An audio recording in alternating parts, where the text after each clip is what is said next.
Our first speaker is Anne-Marie Aubert, who will talk about a nonabelian Fourier transform for temperate unipotent representation of p-adic groups. Please. So thank you for the introduction. It's a great pleasure to be here, to have opportunity to talk on my work in this great place. What I will try to explain to you today is in the following situation. So I will consider representation of p-adic groups and another word, the word of enhanced L parameter. So here I will explain later. Phi pi, if pi is a representation, phi pi is an L parameter, and rho is an irreducible representation of a certain finite group attached to phi pi, and this pair is what I call an enhanced L parameter. And the idea is to study local long-loss correspondence by using, to study certain property of local long-loss correspondence using representation of finite reductive groups. Okay, so it's what I will try to explain to you. Okay, let's see. Oh, sorry. Okay, first thing, so here are my notation. I will start with a non-Archimedean local field F, and we denote by Kf its residue field, which is a finite field with Q element. I will fix some separable closure of F and denote by gamma F its Galois group. Then I will consider a group G, which is the group of F rational point of a reductive p-adic or reductive algebraic group defined over F. But actually, what I will need is not just one group, but all its pure inner twists, which I will explain soon. And so for that reason, I will fix a group which will be assumed to be quasi-split, because if you consider all the inner twists of a given p-adic group, there is always one which is quasi-split. So I will fix my quasi-split group, which I will call G star, and then I will consider inner twist of that group. So what is an inner twist is the following. So when I have an algebraic group H defined over F and an isomorphism alpha from H to my starting group G defined over the separable closure, then it determines one cocycle that I denote by gamma alpha. And with this cocycle, we can introduce the notion of inner twist, which is a pair formed by the group H and alpha, such that alpha is an isomorphism, and the image of the cocycle is contained in an inner form of in the adjoint group of G, which I denote by in of G. And two inner twists are equivalent if you can find an element F in of G which match the two cocycles as follows. And actually today, what I will consider is not an arbitrary inner twist, but only pure inner twist. And a pure inner, so which makes the twist a little more rigid. And a pure inner twist is a triple, so I add one more term, this Z, which the property Z is in Z1 Fg, which are a property that alpha minus 1 composed with gamma alpha is out of Z gamma for any gamma in gamma F. So today you will consider one group G, which can assume to be quasi-split and all its pure inner twist, and you will look at the long-loss correspondence for all this set of groups. Okay, and introduce some notation. I will denote by IT for ITP for the equivalence classes of pure inner twist. So you can classify the inner twist of a pure inner twist, the conjugacy classes of pure inner twist more properly, and these are in bijection with H1 FG star. So some examples to help to understand the setting. So for instance, if G star is semi-simple adjoint, then there is no difference between inner twist and pure inner twist. in contrast, if G is semi-simple and simply connected, then there is only one class of pure inner twist, the quasi-split form of a group. And for instance, if you look at SLNF and you consider all its inner twists, you will get the group of a form SLM over G, when G is a division algebra over F, such that we have a relation between the dimension of D and of the algebra and N. But if you consider just only pure inner twist, there is only one group, which is SLNF itself. Okay, so now I just some other group that I need to introduce. In the Langlands program, you will have to consider a group which is the Langlands, usually called the Langlands dual group of G, which is a complex reductive Lie group with root datum dual to that of G. And here are examples. So if you took GLNF, you get GLNC. For instance, if you took G sp2n, you will get SO2n plus 1, SO2n plus 1, respectively sp2n. And if you take SLN, it will be PGLN over C. And one important fact is that if you think about it, and you consider all the inner twists of a given group, then their Langlands group are all the same. So it's what is the meaning of that remark. G prime is one inner twist, or pure, and actually it will be just pure inner twist. Okay, so now I come to try to explain this phi. So, and it's an L parameter, so it's just a morphism from the Weidling group of F, which I like to view as a direct product of WF with SL2C, with value in the L group of G, which is the semi-direct product of the Langlands dual group by the Weig group. And morphism satisfying certain property. In particular, I would like that the restriction of phi to SL2C is a morphism of algebraic group, and compatibility with the projection on WF, and also if I take an element in WF, its image by phi is semi-simple in a certain, in this sense. And what I will consider is not just one parameter, but what will be important for us would be the G-check conjugacy class of a given L parameter. Okay, so when you have this, you can state the coarse form of Langlands correspondence, which predicts the existence of a surjective map from the equivalence classes of irreducible smooth representation pi of R adic group G. Representation is called smooth if a stabilizer of any vector is open, with value in the G-check conjugacy classes of L parameter.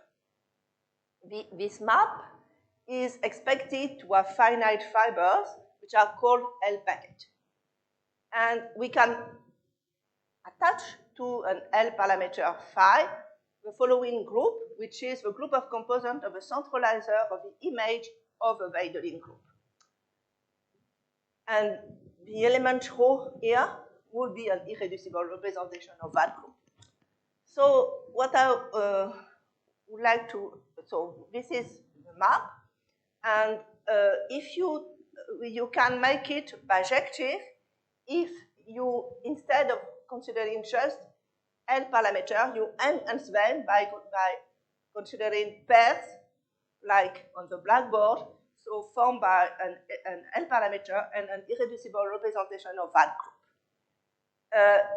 But if you do that for a given group, it will not be bijective, because what you will get on the right-hand side will in fact correspond to not just your group G by all its pure inner twists, but if you take the union for all the G prime pure inner twist of G and the enhanced L parameter for that group, you will get a bijection. it is expected to have a bijection. It is known in some cases. I will come back to this later. And what I am interested in today is to consider a special part of this correspondence. So on both sides, I will consider just one part, which is the elliptic part, and I try to explain how they are related. And this is the goal of the following conjecture. We will state it with Dan Cibotalu with Beth Romano. And it says that the long-north correspondence induces an isometric isomorphism between the two following spaces. So we have a space. So here, I wrote it in the opposite way. So I am going from a representation of this finite group, and I sum on all the conjugacy classes of L parameter with value on the direct sum of certain space for each pure inner twist G. I will attach a certain space R bar of G prime. And I will endow each spaces on the left and on the right with certain inner product. So on the left, it will be called elliptic inner product, which will be defined soon. And on the right, Euler Poincaré Perlings. Yeah, thank you. Capital phi is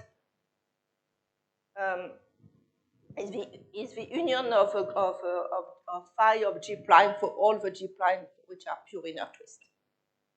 So in fact, it's all the set of parameters up to G check conjugation. So thank you for the clarification.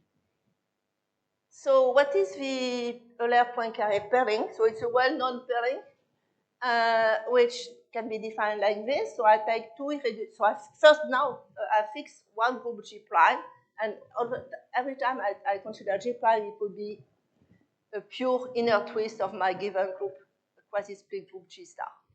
So I take two, and when I say here of G prime means the set of isomorphism classes of smooth irreducible representation of G prime. So I can define the following. So EP G prime, EP for Euler Poincaré, as the alternate sum of the dimension of the xi from V1 to V2, which are calculated in the category of smooth representation of G prime, and it can be checked that it is a finite sum. So now I will consider, and this is my notation R of G prime, the space spanned by the C vector space spanned by E of G prime. And so this form, EP G prime, is in general is not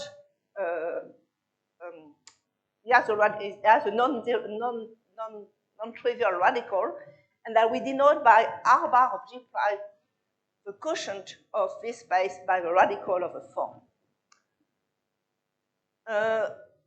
Okay, this is the space R bar of G prime, which occurs in here on the right.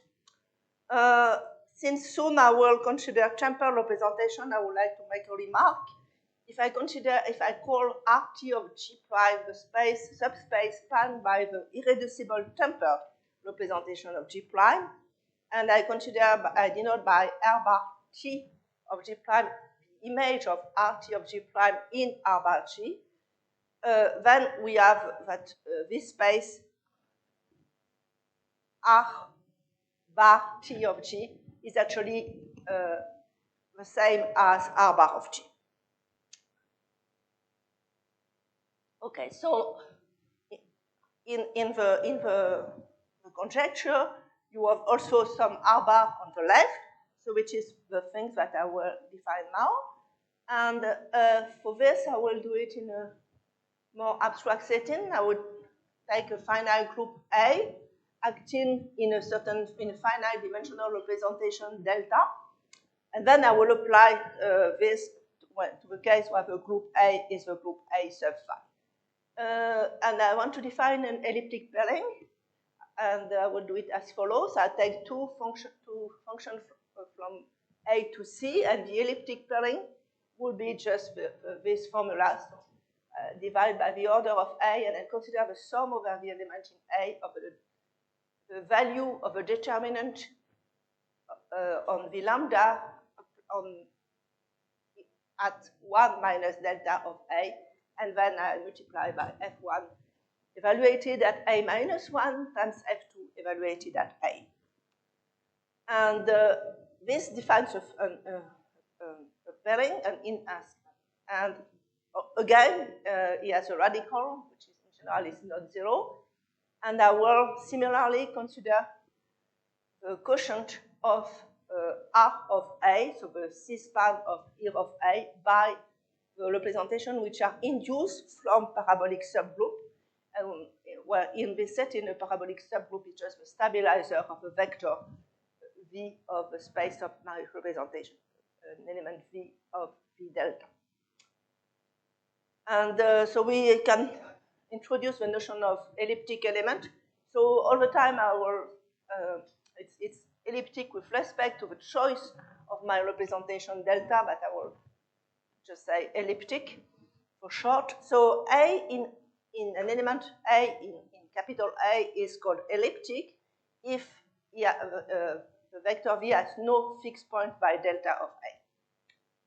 And if I call LA the space of class function on A which are supported on elliptic element, then this space is canonically in bijection with R bar of A. Okay, you do not really need that, but maybe it's like clearer what kind of space we are considering. Okay, here I will give you an example which will be important because I will use this example to define my elliptic pairing in the context of long-range correspondence. So I start with curly G, possibly disconnected complex reductive group with identity component G0, and I fix an element in G, and attached to that element, I can consider a Borel subgroup of the identity component of a centralizer of G and the maximal torus TG in BG and the Lie algebra of that torus. Then I can define a complex representation. It would be to use the previous definition. So I will need a finite group, which would be the finite group will be the group of components of a centralizer in curly G of G, and the representation will be defined as follows. So I take an element in the centralizer, it acts on the identity component by adjoint action, that I denote by alpha Z, and so we get an automorphism of the identity component. And then we can show that there exists an element in that identity component which such that when you compose this automorphism alpha Z with add of Y, that operator preserves the Borel and the torus. And so it defines an automorphism of a co-character lattice in the identity component. And as a consequence, you get a linear automorphism of, it should be TG instead of TX, that I will denote by delta G of Z.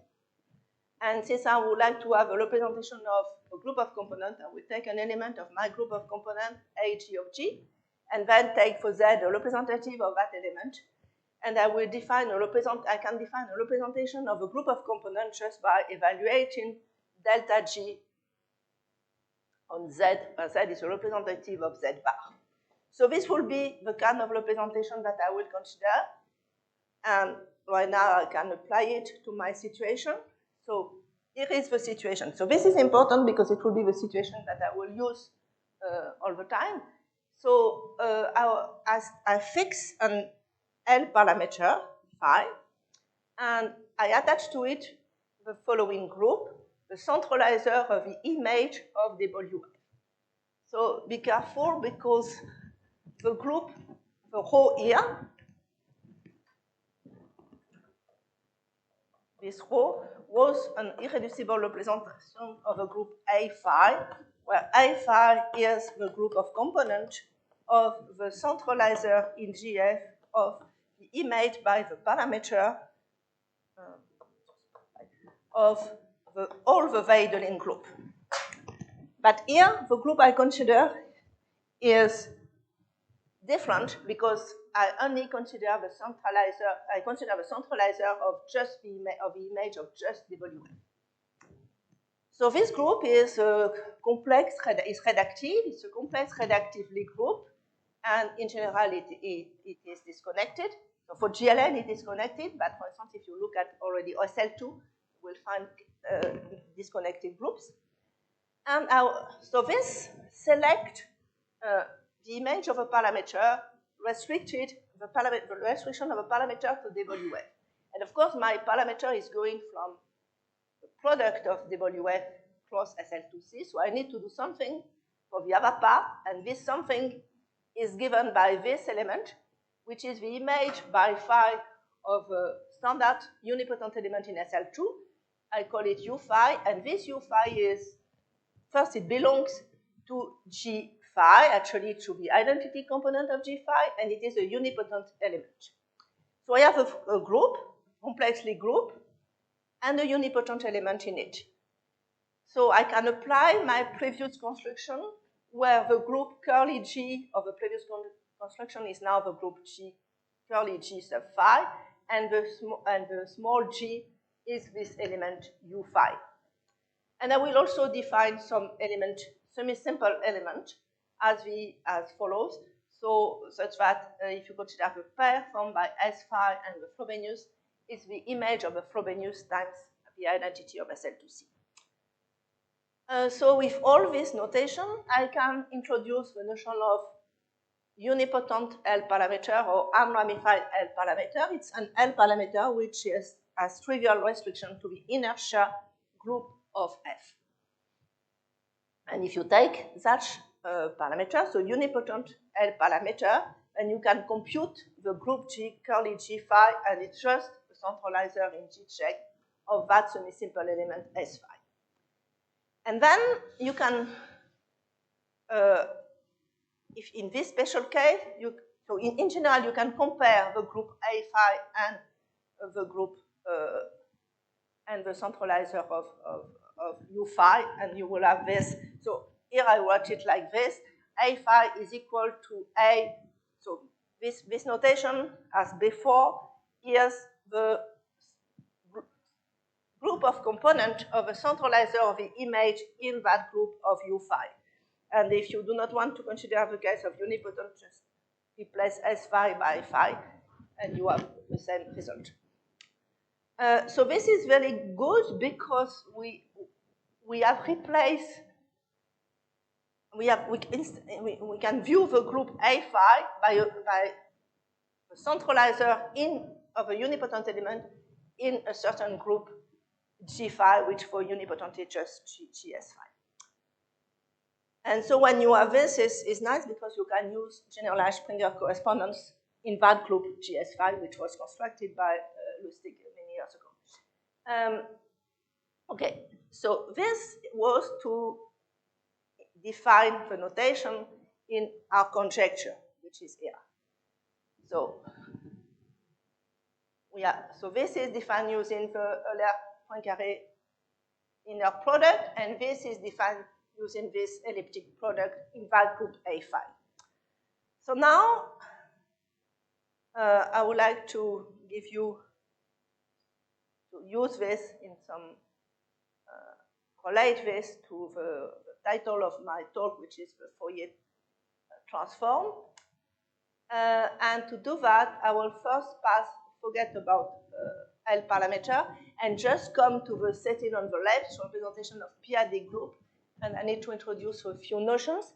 So first, when I will fix a point X in the building, I will consider a paraoric subgroup, which is a certain open compact subgroup of G prime, and it has a property that it has a kind of Levy decomposition, meaning that it belongs to a short sequence, exact sequence like this. So when on the left, you get a group which is of a pro-unipotent radical of a paraoric subgroup, and the quotient, so the quotient of G prime X0 by its pro-unipotent radical is the group of K point, Kf point of a connected reductive algebraic group that I denote by G prime X0 underline.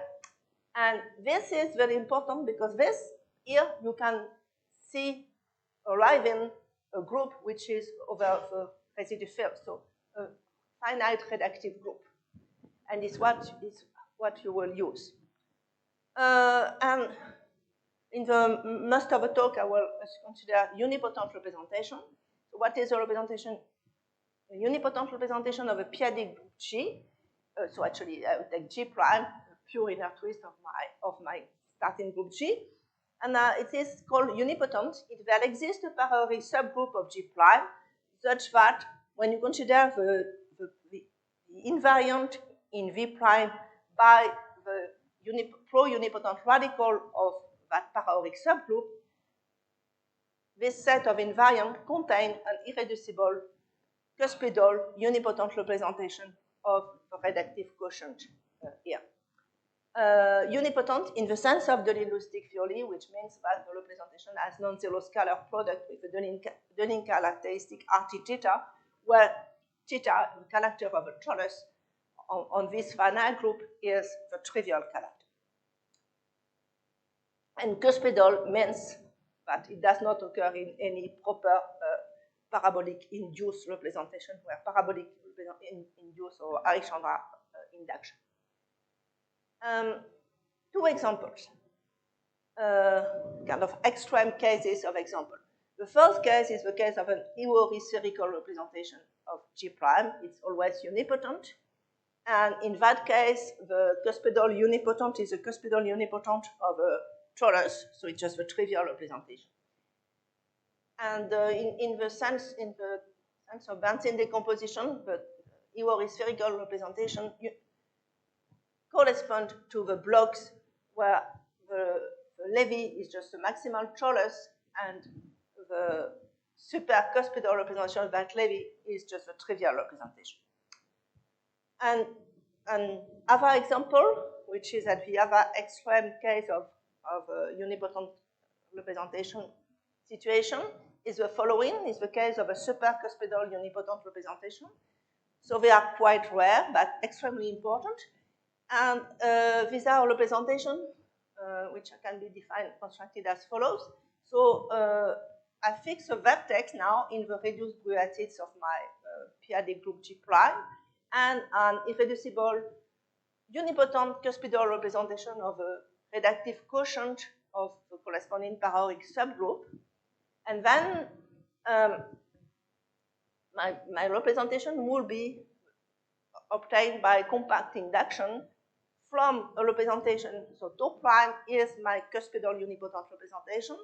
I first inflate it to the paraoric subgroup using this exact sequence.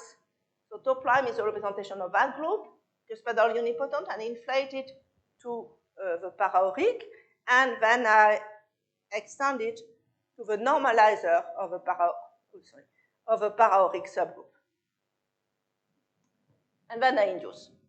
And this induced representation is irreducible, and it is supercuspidal and unipotent by construction. And all the supercuspidal unipotent representations are like this. And then there are, of course, unipotent representation in between these two extreme cases. Sorry? It's always, you can check that it is always possible, yes.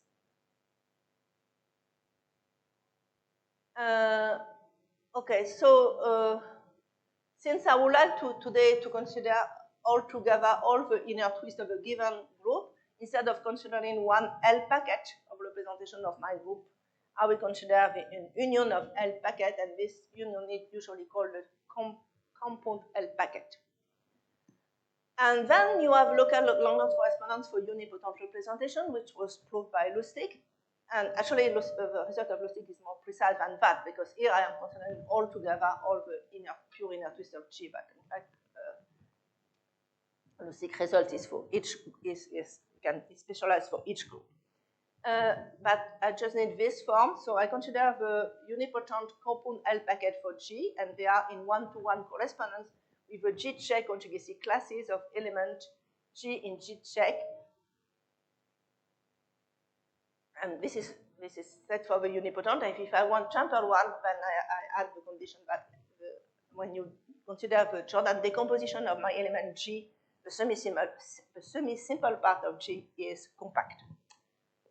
And this is one thing. And then we can describe the element in a given unipotent compound L packet, and they are parameterized by the irreducible representation of the group of components of a centralizer of G. So which says that the map here is, we have a bijection. I mean, if we consider all the group, all the inner twists, and if you want to specialize to each group, you take the irreducible representation of that group, ID check of G, and you fix the central character. For instance, if the group is, if you take the form of the group which is quasi-split, we take the irreducible character of that group, which have trivial restriction to the center of G check. And then, I will need a notation, so I will denote by pi of S euro the irreducible unipotent representation of G prime, which is parameterized by S, U, and O, where S, U is the Jordan decomposition of G. And so I need this notation. So first a few things. First, we've done and back, we proved, so the ellipticity conjecture that I gave before is preserved by considering just the unipotent representation on one side and the unipotent L parameter on the other side. It's what I call the restriction to unipotent representation of the ellipticity conjecture. And you check that it is true in the following cases: when the group, the quasi-split group, is actually split, G star is split and adjoint, in the case where it is SLNF, or when it is SP4. Now, so this is one thing. So we have a conjecture in this case, and now I arrive to the main subject of my talk, which is to define an elliptic Fourier transform for the p-adic group. And for that, I need to introduce the following object, the notion of elliptic pairs. So I come back to a complex reductive group G, possibly disconnected, curly G, and I attach to it the following set of pairs. So a pair of commuting elements, Y of G, and more importantly, YGL, L for elliptic, which are such pairs with the property that the simultaneous centralizer of S and H is finite. And this finiteness condition, you can check that it is equivalent to say that no non-trivial torus in G centralize both S and H. And we call the element in this set YG of L elliptic pairs. To remark, first, the group G act by conjugation on YGL, and the set of orbit is finite.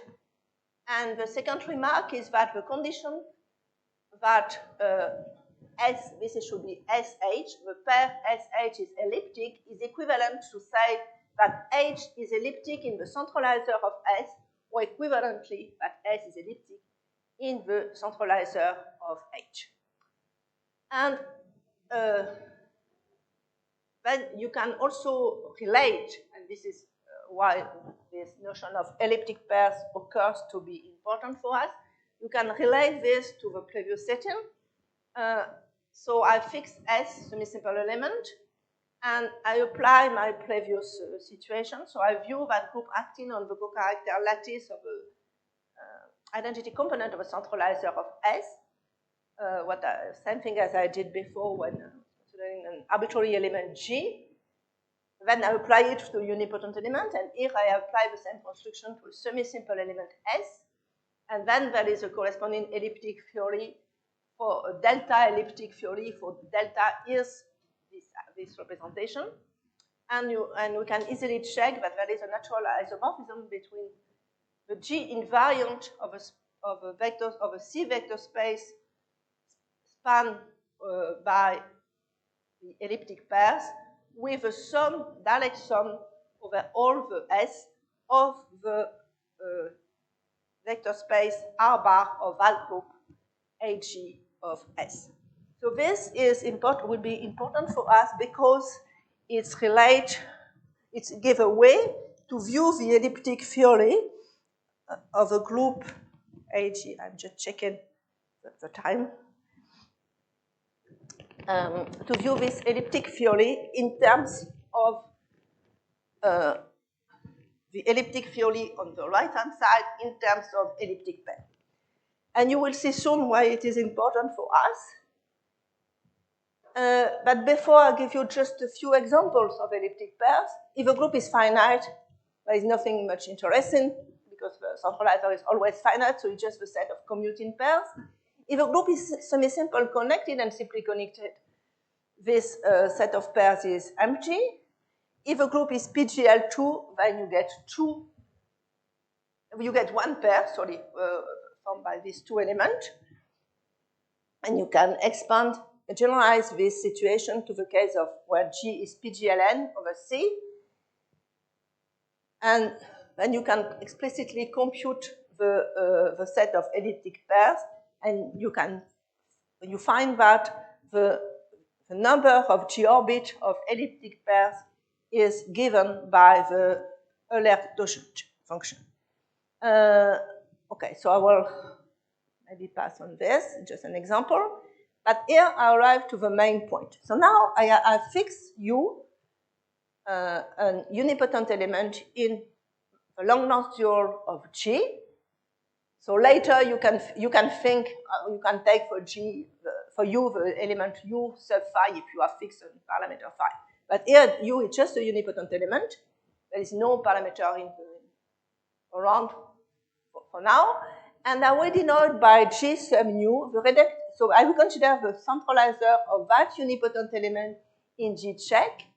And that centralizer is not necessarily reductive, so I will consider its reductive part, but I will denote by G sub U.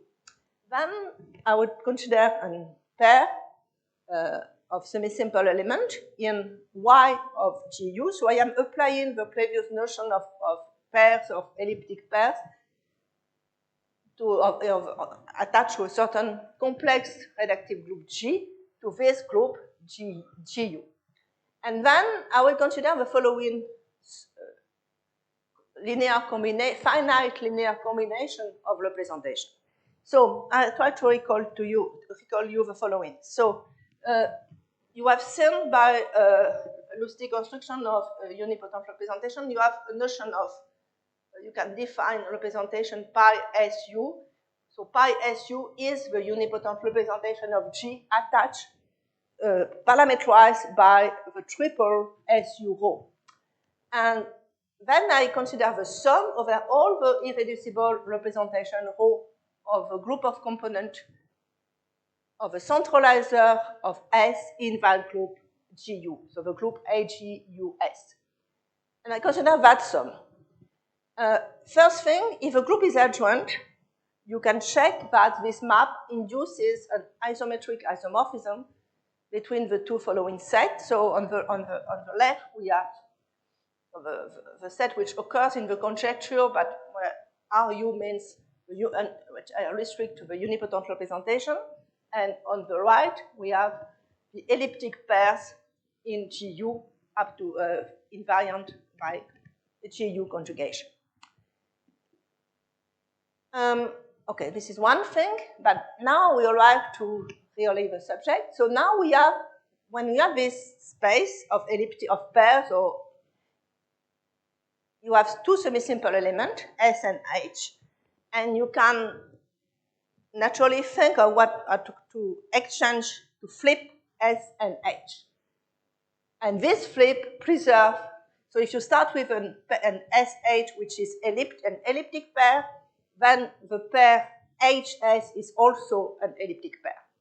So it gives us a natural involution just by sending this, so this capital pi, I mean, I just define it, but it's here, so it's this linear combination of irreducible unipotent representation, and I send this linear combination to the similar linear combination in which I have flipped S and H. So this is an involution, and be careful, it's here you really need to take the sum of all the pure inner twists, because if you look at example, you will immediately see that this involution does not preserve a given, one group. So it's mixed then. So, and this first time I saw this was in a old paper by Meuglin and Valspurger in the case of SO2n plus 1. And the first time when I look at the paper, I say, oh, it's wrong, because it's mixed the two compounds and there's something wrong. But it was not, of course, it was not wrong. It was just clever. But anyway, but then I will come back to the setting here on the bottom on the representation of finite reductive group. And here we already have a Fourier transform, which was defined by Lustig many years ago, and it's what you will use. And then you will see how they are related. So the only thing is that I will apply it not to a paraoric subgroup, but to a maximal compact subgroup of G prime. And if I take a p-adic group and I take a maximal compact subgroup, I can consider it a notion of it as a unipotent radical, but the quotient of a group of a maximal compact subgroup by its unipotent radical is not always connected. So it's why I need to, it's a finite reductive group, but which is a point of a group which may be disconnected. So it's why I need this more general setting. So we denote by underlying a blackboard G, a reductive algebraic group over an algebraic closure of my finite field Kf. And I will denote by G naught its identity component, and by A, the group of components. So this A has nothing to do with the previous A phi. And I will assume that this quotient is a finite abelian group, which is all what I need in the application to p-adic group. And also I need a notion of unipotent representation for this disconnected group, and if I define them just as the constituent of all the induced representation from the identity component of unipotent representation defined by the Lustig theory for the group G naught. And also I only need the case where the group G is Kf split, which simplifies the representation, so I will assume it. And then I need a kind of pure inner twist for finite group, which is I will define like this. So I will consider the group, the fixed point by. So at first I assume that the group G underline G is Kf split, which means that my Frobenius is split 1. And then I take I consider other group, which with other Frobenius, which are parameterized by the element of that group of component A. And this is what I call the pure inner twist of G.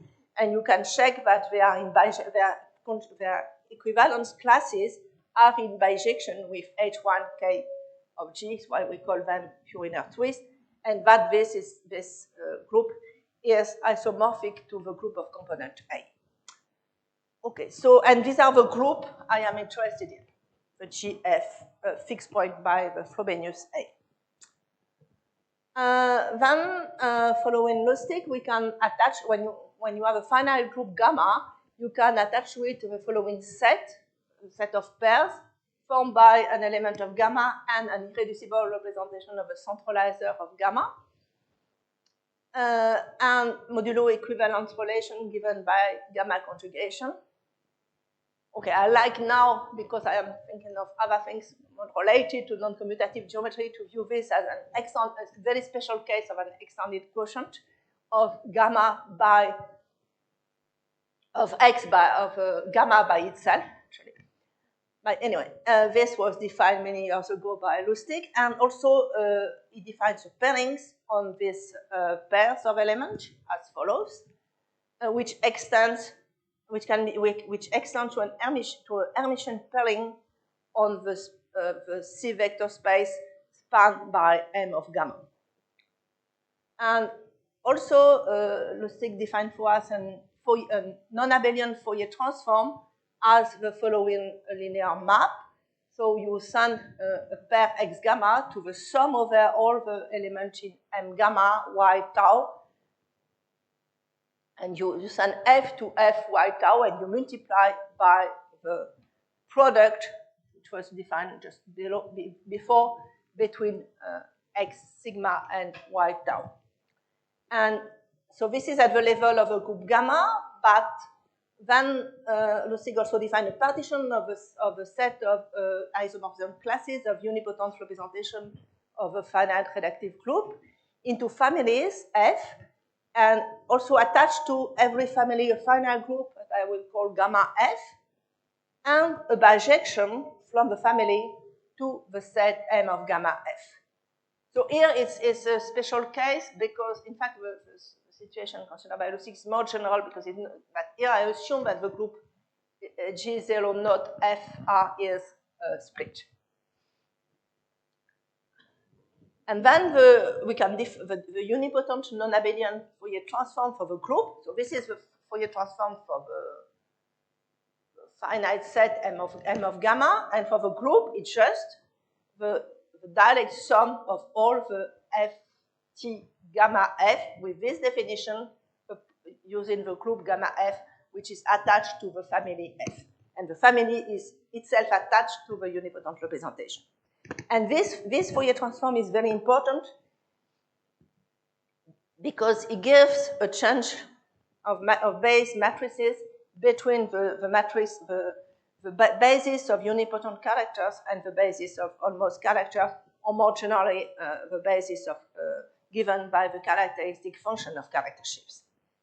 And of course, we hope that this kind of object will have a counterpart in the p-adic setting, and they are already almost character constructed by Lustig in certain cases for p-adic group.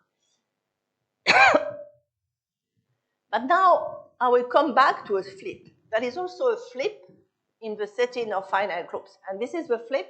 So instead of just considering the one irreducible representation, I will consider the linear combination. So this capital pi is very, very similar to the one I consider in the p-adic situation.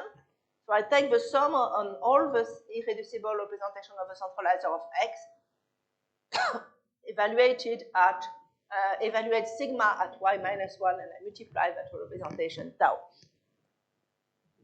And then you can compute the Fourier transform, and this is, for instance, was done already by Dean and Michel in some of their paper. And if you evaluate the Fourier transform on that element, it's just given by the flip. Okay, so it's what I need, and it's very encouraging because it looks quite similar to the situation for p-adic groups. But this was for my group G. And as I say, G is not enough for me. I wanted not just this group G, but all the group G fixed point by the Frobenius FRA. So this group are not split when A is not trivial. So I just need to extend this notion to this group. And we can do it like this. So I have my group A, which is my group of components. So it's acting on the set of family. And if I can consider the centralizer of the family F in A, and that centralizer permutes the element in the family of a family, and so it permutes the parameter set M of gamma F.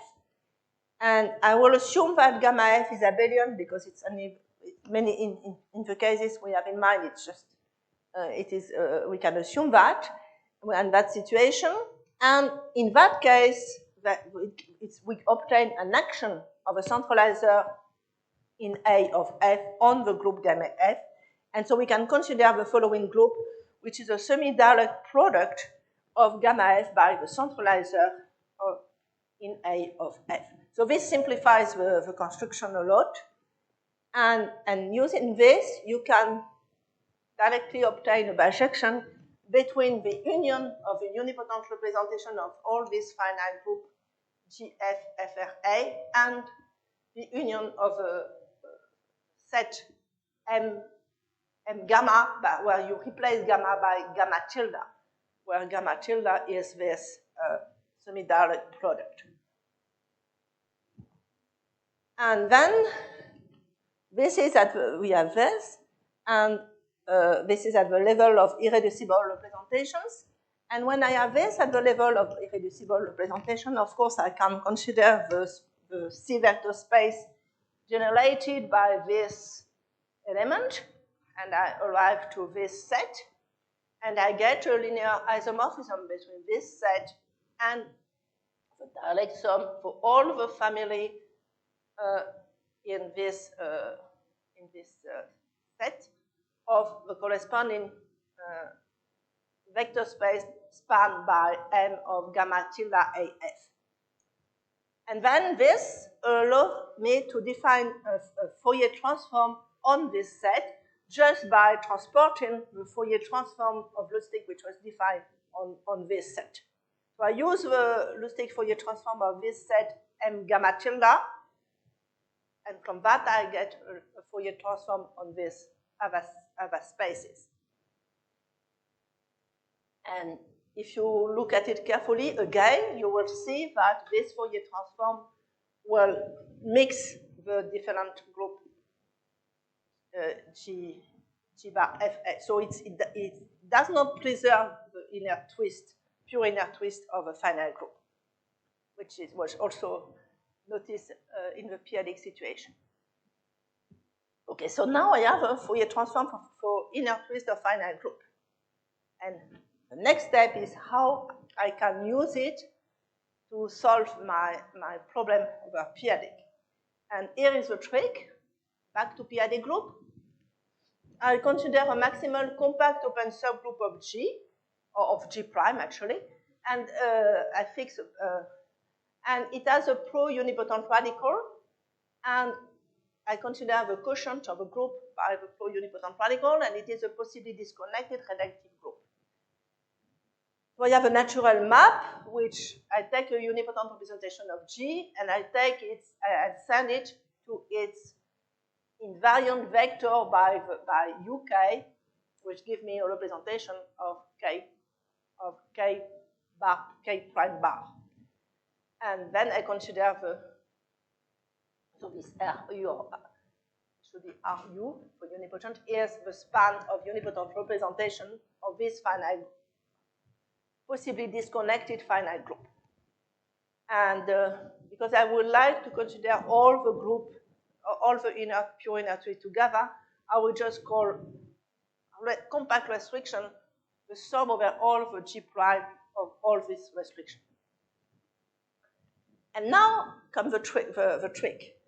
The trick is the following observation. So what I am interested in is this, which is what I get when I consider Langdon's correspondence for all the pure inner twist of G. I take all the sum, direct sum over all the pure inner twist. For each pure inner twist, I take a maximal, all the maximal compact subgroup of G prime up to conjugate equivalence.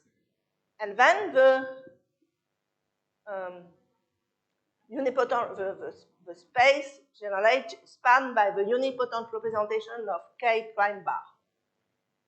But then we can check, and I will not have time to explain the proof, but it's essentially computation using a fine file group and this kind of thing.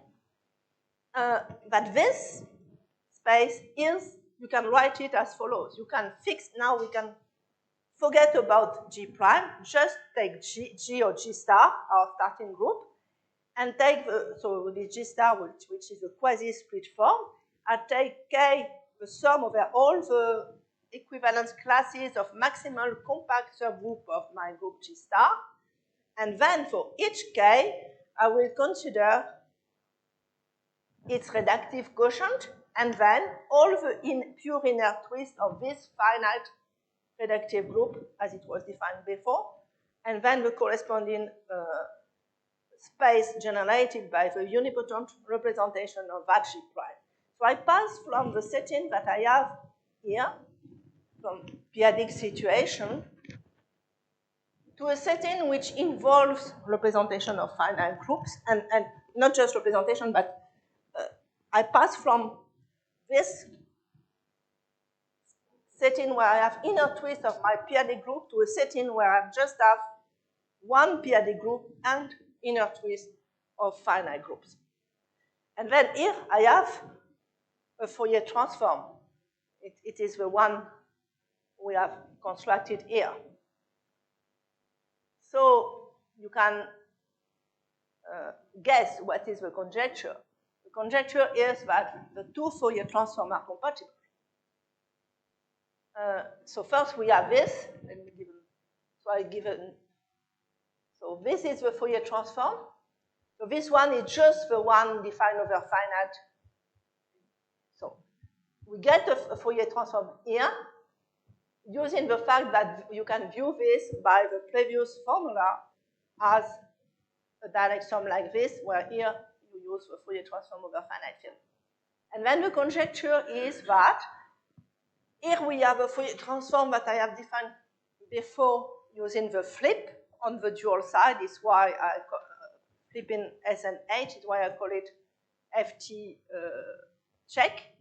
And here we have the one on finite group. And here we have the compact restriction on both sides. And we can wonder if this diagram commutes.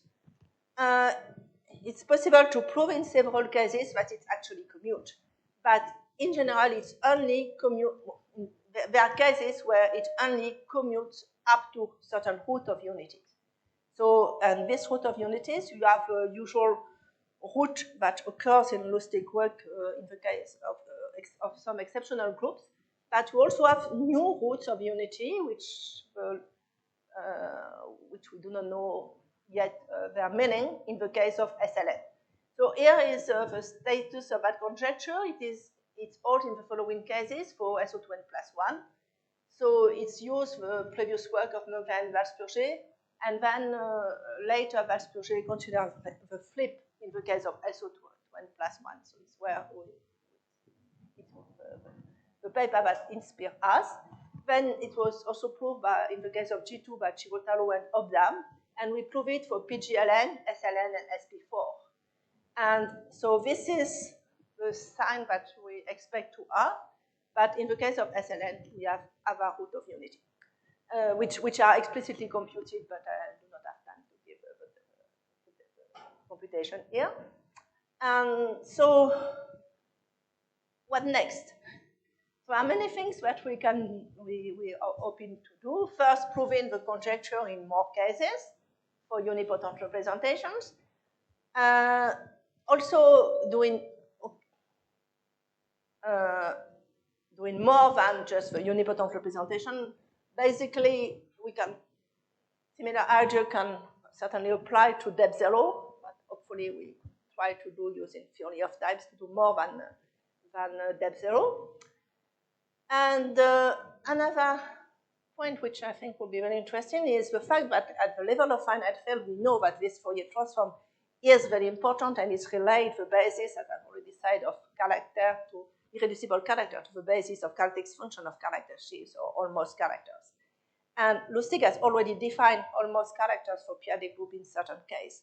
So it would be natural to try to understand the relation between the construction, and especially the guess is that if you take an almost character as defined by Lustig and you consider you evaluate it at an elliptic element of a p-adic group, then you will get the value of R Fourier transform evaluated at that element. But not have done this yet. So many exciting things to try to do. So thank you for your attention. So.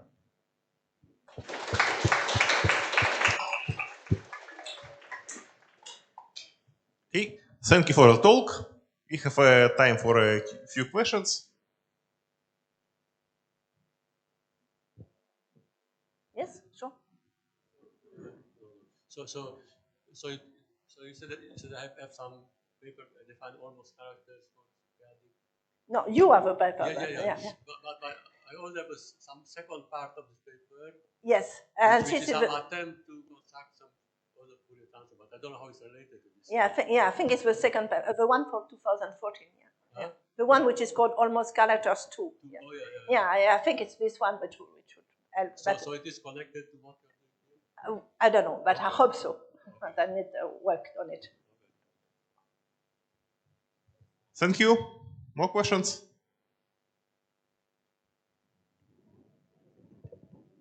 So you have this equality between the X group, right, from unipotent groups, and on the representations of these centralizers.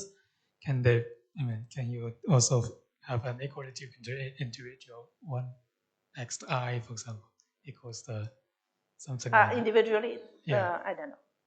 Okay. Okay. Okay. So let's thank the speaker again.